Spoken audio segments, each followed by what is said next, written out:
महाराष्ट्र की महिला और बाल विकास मंत्री पंकजा मुंडे 206 करोड़ की चिक्की घोटाले की फेर में फंसी हैं। कांग्रेस ने पंकजा के खिलाफ मोर्चा खोला हुआ है, मगर इंडियन एक्सप्रेस ने जो खुलासा किया है उसके मुताबिक घोटाले के तार कांग्रेस से जुड़े हुए हैं। क्या है चिक्की घोटाला, सुनते हैं।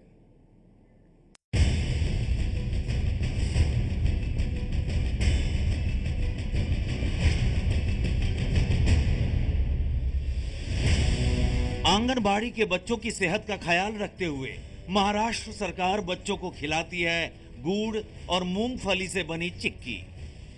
गरीब बच्चों के लिए बनने वाली चिक्की और खाने से जुड़ी बाकी चीजों की खरीद में घोटाले का लगा है आरोप।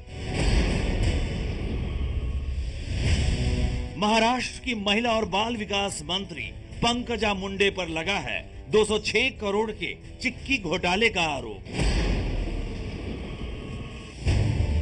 महाराष्ट्र के महिला और बाल विकास मंत्री पंकजा मुंडे पर आरोप है कि उन्होंने कायदे कानून को ताक पर रखकर अपनी पसंद की कंपनियों को स्कूल में खाना सप्लाई करने का ठेका दिया।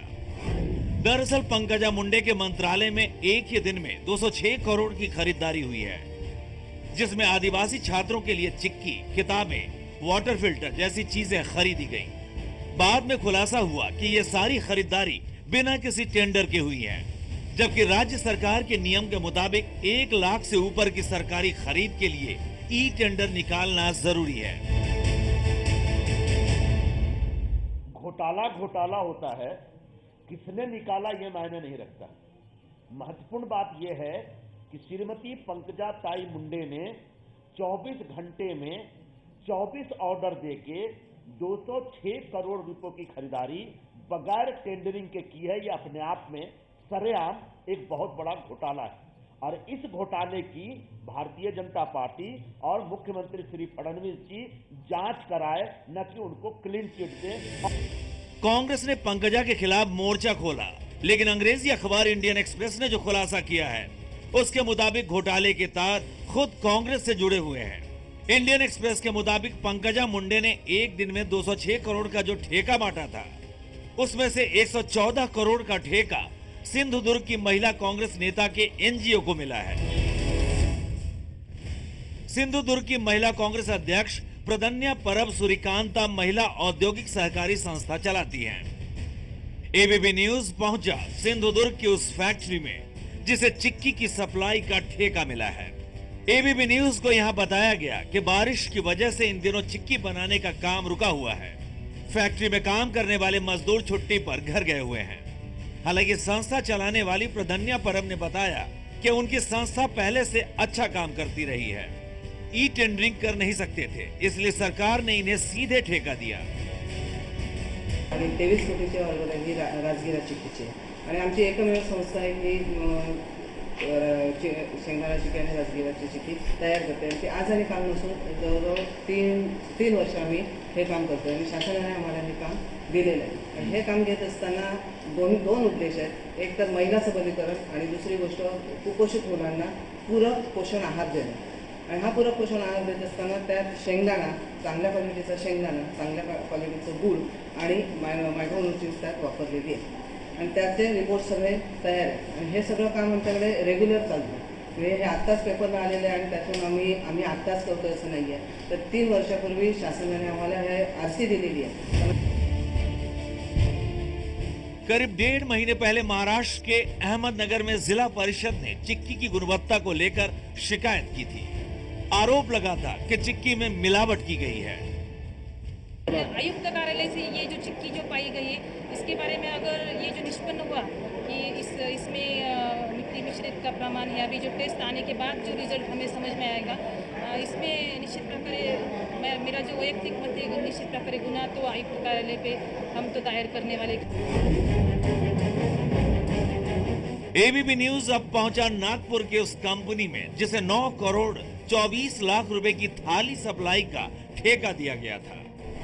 यही है वो वैद्य इंडस्ट्री जिसे थाली बनाने का ऑर्डर मिला। बाहर से देखने पर एबीपी न्यूज को लगा कि वैद्य इंडस्ट्री की हालत ठीक नहीं है। एबीपी न्यूज को पड़ताल में पता चला कि 18 दिसंबर 2014 को महिला बाल कल्याण विभाग ने वैद्य इंडस्ट्री को थाली सप्लाई करने का प्रस्ताव रखा था। महाराष्ट्र सरकार के महिला व बाल विकास मंत्रालय द्वारा पिछले दिनों एक ही दिन में 24 कॉन्ट्रैक्ट दिए गए। करीब 206 करोड़ रुपयों के ये जो कॉन्ट्रैक्ट हैं वे इन दिनों महाराष्ट्र की राजनीति में भूचाल ला रहे हैं। इन 206 करोड़ के कॉन्ट्रैक्ट में से करीब 9 करोड़ 25 लाख रुपए का एक कॉन्ट्रैक्ट नागपुर की इसी वैद्य इंडस्ट्रीज को मिला था। महाराष्ट्र सरकार की आंगनवाड़ियों में बच्चों को जो भोजन दिया जाता है उस भोजन में इस्तेमाल होने वाली जो थालियां हैं वो इस वैद्य इंडस्ट्रीज को बनानी थी और फरवरी महीने में करीब 9 करोड़ 25 लाख रुपए का कॉन्ट्रैक्ट इस वैद्य इंडस्ट्री को मिला था। लेकिन वैद्य इंडस्ट्री का जो आकार है, जो पूरी जो क्षमता है वो एक वेल्डिंग और फैब्रिकेशन शॉप के जैसी है। इसलिए आश्चर्य व्यक्त किया जा रहा है कि कैसे एक छोटे से लघु उद्योग को करीब 9.25 करोड़ रुपए का ये कॉन्ट्रैक्ट महाराष्ट्र सरकार ने दिया था। बताया जा रहा है कि जब से महाराष्ट्र की राजनीति में 206 करोड़ के इन कॉन्ट्रैक्ट्स का मामला उछला है तभी से ये वैद्य इंडस्ट्रीज लगातार बंद है और यहाँ पे चौकीदार और जो दूसरे कर्मचारी जो पहले रहते थे वे सब यहाँ से नदारद हो गए हैं और यहाँ पे उत्तर देने के लिए इस समय कोई भी मौजूद नहीं है।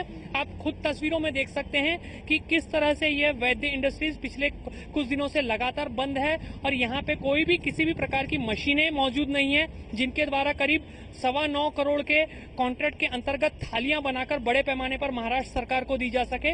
इसलिए कहीं ना कहीं जिस प्रकार कांग्रेस और एनसीपी लगातार महाराष्ट्र की बीजेपी सरकार पर नियमों की अनदेखी कर अपने लोगों को कॉन्ट्रैक्ट बहाल करने का आरोप लगा रही है, जिस तरह से वैद्य इंडस्ट्री जैसी छोटी और जिन इंडस्ट्रीज की क्षमता नहीं है उन इंडस्ट्रीज को ये कॉन्ट्रैक्ट दिए गए हैं, उससे कहीं ना कहीं जो आरोप लग रहे हैं उनमें कुछ तथ्य नजर आ रहा है।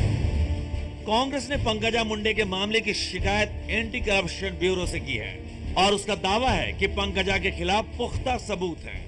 दूसरी तरफ पंकजा मुंडे ने इस मुद्दे पर सफाई देते हुए कहा है कि महिला और बाल विकास मंत्रालय में जो खरीदारी की गई है वो केंद्र सरकार के director general of supplies and disposals के नियमों के मुताबिक है। हमारी सरकार ने ये जो निर्णय लिया था कि 1 करोड़ से ऊपर की सारी खरीद ये टेंडर से ही होगी, ये 17 अप्रैल को लिया और ये जो खरीद हुई है ये फरवरी में हुई है और फरवरी में उस समय जो केंद्र सरकार ने ग्रांट दी थी जो 31 मार्च से पहले यूटिलाइज करके यूटिलाइजेशन सर्टिफिकेट देना था और इसलिए केंद्र सरकार का जो DGSND कॉन्ट्रैक्ट होता है उसके अनुसार ये खरीद की गई है।